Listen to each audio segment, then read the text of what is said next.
Hey all, it's been a while. Some of you guys may be meeting me for the first time, but I'm the travel writer, the one from the Toymaker's Woods and the Ghostgrass House. It's been a good summer, a summer I may talk about some other time, but today I truly feel glad to be alive. Today I discovered something I don't really want to write about, something that would be dangerous to the readers and the town. I'll share it here because, well, if I don't share it with somebody, I think I'll go crazy. I was in the Midwest doing a write-up on a beer festival at a supposedly haunted brewery when my editor sent me a text to call him. I didn't actually read it until the next day. I was doing a lot of research on the brewery's different kinds of ales, and let's just say my research panned out in a big way. I woke up in the back of my car, hung over with my tongue stuck to the roof of my mouth, when I looked at my phone and saw the message. I still didn't answer it right away, but one plate of heavenly hash and a pitcher of water and a half a bottle of Tylenol later, I called him up.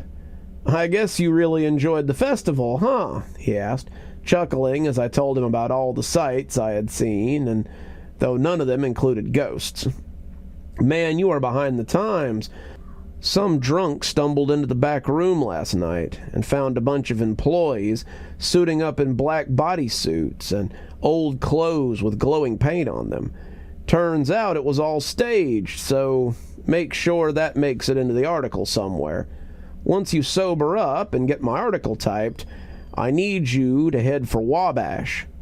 "Indiana?" I asked, through a mouthful of the greasiest, tastiest hash browns in the United States. Shout out to Waffle House. "The very same. Guy there claims to have a demon trapped in a mirror. I'm sure it's all bunk, but the images online look pretty creepy, and he's selling tickets like some kind of Dust Bowl tourist trap. If it's a scam, get pictures and write it up. If it's legit, get lots of pictures.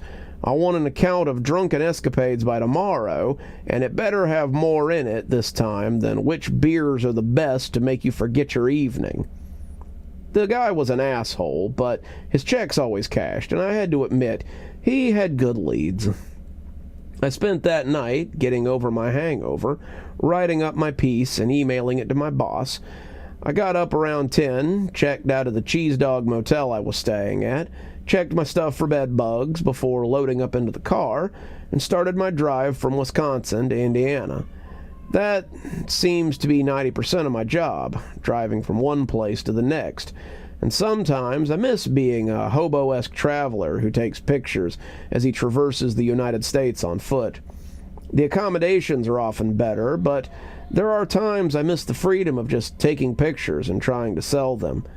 It always makes me feel closer to my idol and spirit animal, Peter Parker. It took me 6 days to drive to Wabash, but in my defense, 2 of those days were spent on the subject of today's story. 3 days into my drive, I got a flat. Not a wobble wobble wobble flat either. This was a boom skid screech bam kind of flat.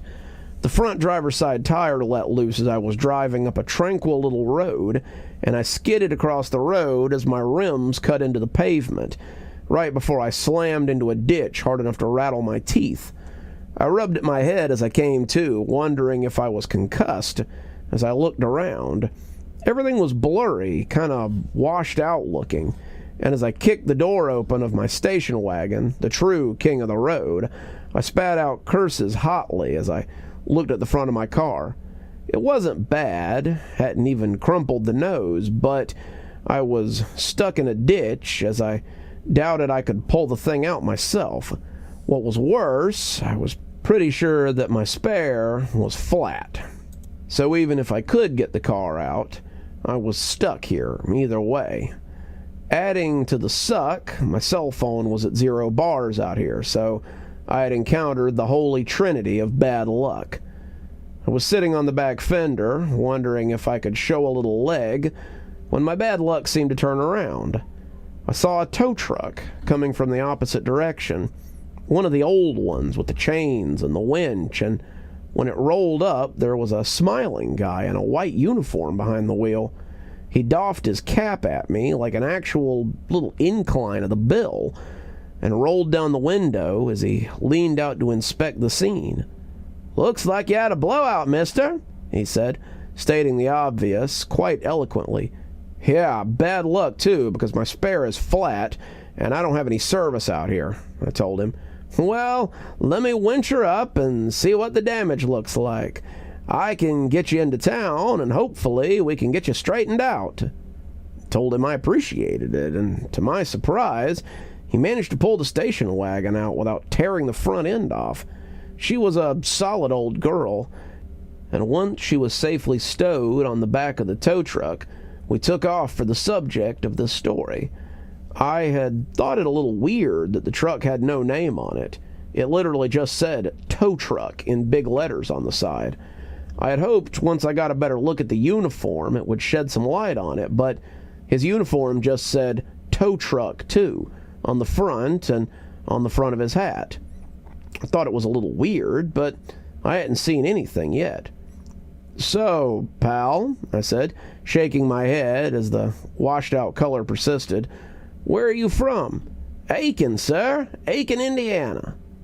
"Not sure I'm familiar with Aiken," I said, thinking of all the places I'd been and coming up with nothing. "Why, it's just the best little town there is. No crime, no taxes, no strife, just good Christian values and good honest living. And where is this marvel of the modern—" But as we came to the top of the hill, there it was. Aiken looked like the little town in the intro of some of my favorite shows when I was a kid. As we rode down into town, I could see the center was all main streets and little shops, and the neighborhoods and houses were getting thicker as they stretched towards the town's edge. It reminded me of a song my mom had used to sing, a song about little boxes made of ticky-tacky that all looked the same. That weird sameness actually made me kind of comfortable, and that weird black and white film seemed to cling to everything. It was like being in a black and white movie, but everyone knew that they, at least, had color off camera. "It's a swell little place, isn't it?" the tow guy asked, and I found myself agreeing with him. He took me to a little garage in the heart of Aiken and introduced me to Mike, the mechanic. The man's name turned out to be Sam, and he mostly just drove the wrecker and helped Mike with the shop. Mike took a look at the car and told me that it would be ready in a couple of hours. He said it through the lit cigarette in his lip, and he never spilled a drop of ash. No mean feat. "You might as well go look around town," he said.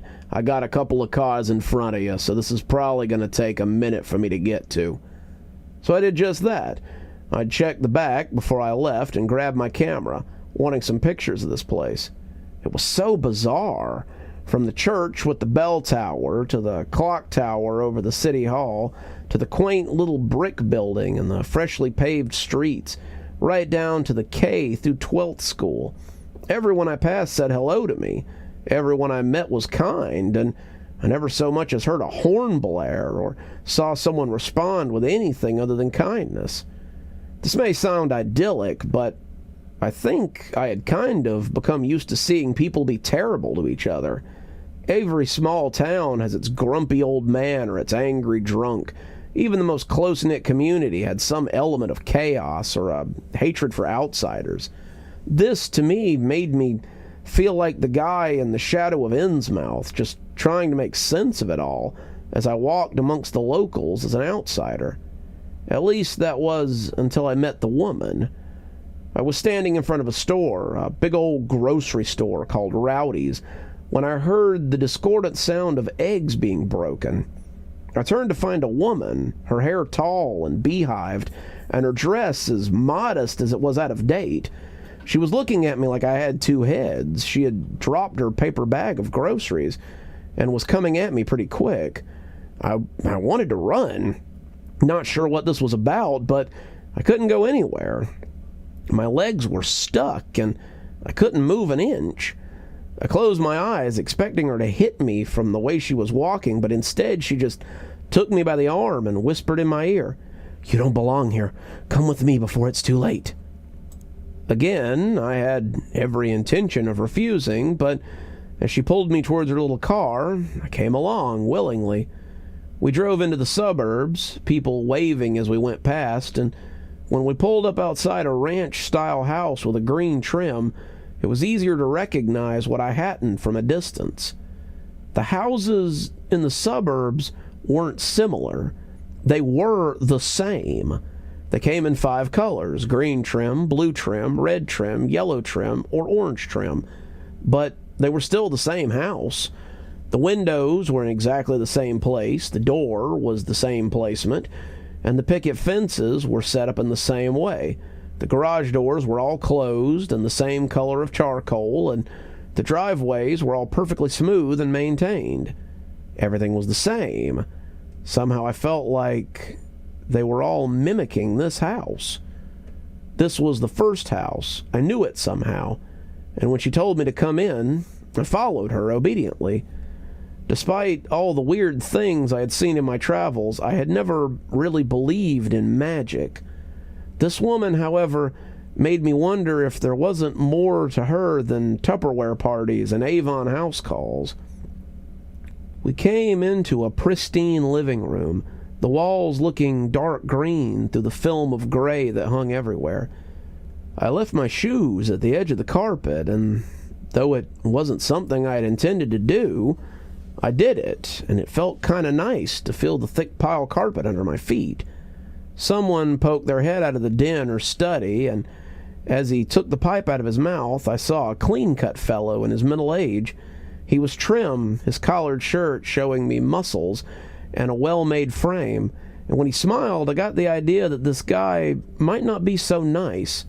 His smile was genuine, but his eyes looked like they might be trying for suspicion. "Well, hello there," he said, extending a hand at me as I shook it. "Darby Moore, at your service. Lois, who's our guest? Not a vacuum salesman, I hope," he said with a laugh. His mouth laughed, but his eyes still looked mean and piggish. "This is my cousin, dear. You remember Sam. Darby, didn't you say you were going to see Jerry and his new car this afternoon?" Darby looked lost for a moment, sucking the end of his pipe like it was a binky before slapping his leg and putting a hand to his forehead. "Oh my gosh, time got away from me again. That's why she's my better half, eh?" he said, bumping an elbow into my side in passing. "You'll excuse me, Sam, but I really must go meet Jerry. He's got a new sports car that's just out of this world. At least that's what he says. I'll be home late, dear. Love you." Then the door closed, leaving the two of us alone in the immaculate house. She told me to sit on the lime green sofa in her living room while she made tea, and I took a seat. She came back with tea and little biscuits and told me I was free to move around, so I did. I imagine that you have 100 questions, but you have to ask them quickly. The longer you stay here, the harder it will be for you to go. Or, she cocked her head like a dog hearing a noise, maybe it won't. You aren't like the other outsiders we sometimes get here. They are happy to assimilate. They're glad to give up their lives and become part of the lie that's Aiken, but not you. You're different, somehow.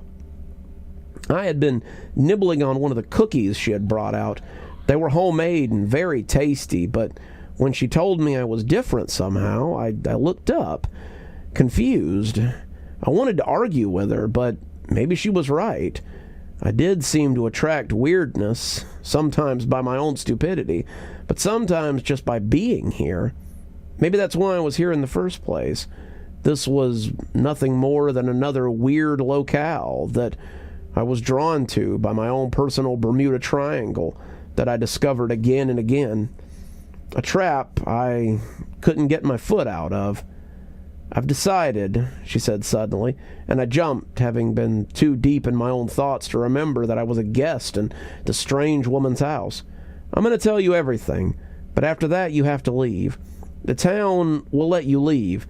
At least I believe it will, and telling someone might make it easier to bear. Will you listen to me?" I nodded, mumbling through a mouthful of cookie. "Sure, why not?" Aiken wasn't always like this. It used to be pretty nasty. Oh, sure, it was like any other town in the area, pretty and wholesome and just so swell, but that was just the paint they used to make it look inviting. Beneath the makeup, beneath the dirt, it was a filthy place. People in the suburbs, our neighbors and friends, did terrible, unwholesome things. The preacher burned books and spoke hate, and when he needed more money, he would stoke the flames of his congregation, and they would give it over gladly. Mike, the man fixing your car, had gotten hooked on drugs during the war and had brought the habit home. My own husband, the man you met a few minutes ago, was a drunk and a brute. He spent many an afternoon coming home to find something amiss so he could spend his evenings putting me in my place. Our daughter Karen was in her senior year, and she had taken notice of what was happening at home and distanced herself from it. She had become rebellious, sneaking out at night and staying away as often as she could, which led to more of me being put in my place for not teaching her better. Most evenings, after Darby had drunk himself into oblivion, I would sit in front of the TV and watch the happy families there, wishing I could be a part of them. They never yelled, they never hit, and when they drank, it was never to excess. They were happy, and I wanted to be happy. She took another sip, the cup shaking a little in her hands before going on. I was at church one evening, sorting books for a burning that weekend when I found it. The church collected all kinds of books, mostly books that differed in opinions from what they believed in, and it was the usual collection of political theses and holy books from different religions. I recognized what Father Thomas was doing, but what was the alternative? If you didn't believe like they did, they ran you out of town. And I had a home here. I had a bad home here, but I had nowhere else to go. Aiken was the only home I'd ever known, and Darby, for better or worse, was the only family I had left. I had picked up a stack of leather books when one of them fell out and caught my eye. It had an image on the front, a picture I didn't understand, but I knew it was special. This was no blasphemous liberal nonsense, but something with real power in it. It wasn't very large, about the size of a journal, and I tucked it in my purse and spirited it away when I was done sorting the rest. I spent weeks studying it, making sense of the words, and it turned out to be the very thing they'd been trying to burn all this time. There was magic in it, real magic, and I found out, to my surprise, that I was good at it. I stayed away from the darker things, but I had read in the back of the book that there was a name of power. I won't tell you what it was. God knows it doesn't need to go any further than here, but I came to believe that he was the one giving me the power. I used it sparingly. I was careful, but one night I just lost control. Karen and Darby had been fighting again, and when he found that she was gone after storming to her room, he went to look for her. He knew where she was. She was with her boyfriend, Stephen, and he swore that when he found her, he'd kill both of them. You have to understand, it was no offhand remark. Darby was blackly drunk, and when he was that far gone, he didn't make idle threats. When he found them, he would kill them. Whether he shot them, or strangled them, or brained them with a big rock, he would kill them, and I would lose the only thing in this house that still had any meaning for me. So I took the book to the basement. I found the word in the back, and I made the symbols. I gave it my blood, and the thing that arrived was unlike anything I had ever imagined. The thing in this book, it wasn't Satan. He's not like anything. He's alien. His desires and goals are beyond us, but when he asked me for what purpose I had summoned him, I told him what I wanted, and I believe he took pity on me. Pity or malice, it makes no difference. He gave me what I wanted, and I was glad, for a time. And what was it you wanted? I asked before I could stop myself. This story was a different kind of magic, a kind I was equally as unable to resist. I told him I wanted to live like the people on TV. I told him I wanted my daughter to be safe, that I wanted my town to be better than it was, and that I wanted to live in a perfect world for the rest of my days. I blinked, not quite believing it, but the evidence was hard to deny. Aiken looked more like the town from Leave It to Beaver than a modern-day Midwestern one. I woke up in my bed, came downstairs, and found Darby and Karen making breakfast. They said they wanted to apologize for staying out so late, but they had gone to take Stephen to this ice cream parlor in the next town over, and they just lost track of time. I sat down, seeing the two of them looking friendlier than I had seen them in a long time. They were completely changed. Karen was the perfect student, the perfect daughter, the perfect friend, and Darby was the husband I'd always wanted him to be. I went to Aiken and found a wholesome town full of wholesome people.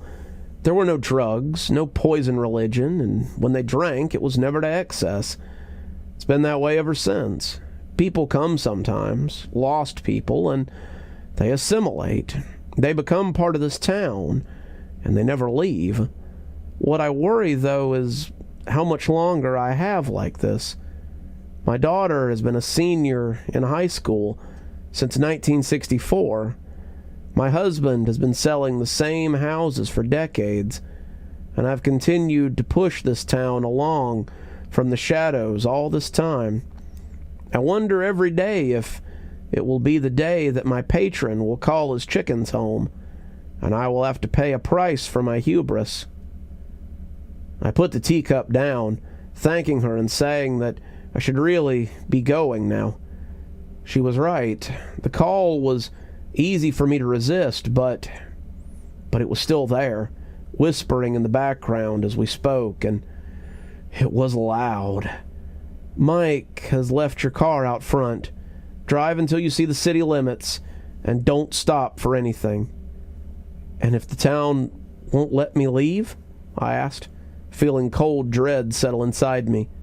She snorted softly. Well, my husband has some nice houses on the north side that he's been dying to sell. I got in my station wagon and drove. I drove over the speed limit. No one stopped me. When I passed the city limits, it was like wire twisting in my guts. I want to tell you that the color came back all at once, but it was more gradual than that. It was like the color suddenly washed in instead of out, and everything gained substance again. I drove until I found a motel, the first fleabag motel I could find, and then I stopped to write an account of what I had seen.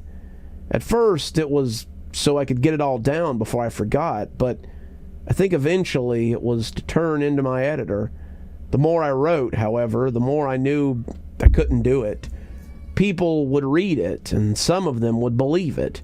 They would come to Aiken, they would get trapped, and some people would become a part of Lois's nightmare. I drove to Wabash instead. I saw the demon in the mirror, and it all turned out to be bullshit, just as I'd thought it would. So, if you read this and think it sounds like a great idea to live in a town like Aiken, think again. Because Lois is right. One day, whatever creature is keeping that place together is going to get bored with its human ant farm and knock it over. Someday he'll take that power back, and on that day, he might just take Aiken along with him. You're still here. Thanks for stopping by.